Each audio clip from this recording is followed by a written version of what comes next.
কেননা কিয়ামত বদলার দিন। যে যার সাথে যা করছে তার বদলা তাকে পাইতেই হবে। ইন কানা খায়রা ফাখায়রা, যদি ভালো করে থাকে তো ভালোর বদলা পাবে। সেই ভালো যদি এক গ্লাস পানিও হয় এটারও বদলা সে পাবে। এই জন্য হাদিসে আছে এক গ্লাস পানির বিনিময়ে জান্নাতে যাবে, এক গ্লাস পানি। যে দোকানদাররা দোকানের সামনে ফ্রি পানি রেখা দেয়, হয় গরমের দিন রিক্সার থেকে নামছে, পিপাসা লাগছে, তো দোকানের সামনে ঝাড় রেখা দিছে পানির, ওইখান থেকে এক গ্লাস পান করে বাড়ির দিকে হাঁটা শুরু করছে। সে রাখছেই পথিক খাবে, ওই এক গ্লাস পানির বিনিময়ে সে জান্নাতে যাবে।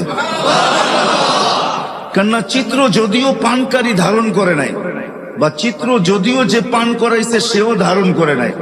চিত্র বোঝেন? আরে বোঝেন না কি চিত্র? চিত্র কি?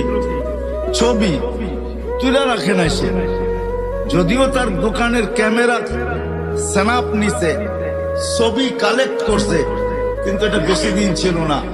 হয়তো যতদিন এটার ভিতরে সিস্টেম আছে, 15 দিন, 1 সপ্তাহ, 1 মাস, 1.5 মাস, হয়তো এতদিন পরে নিজে নিজে ডিলেট হয়ে গেছে, কিন্তু আল্লাহ এই চিত্রকে ধরে রাখছেন।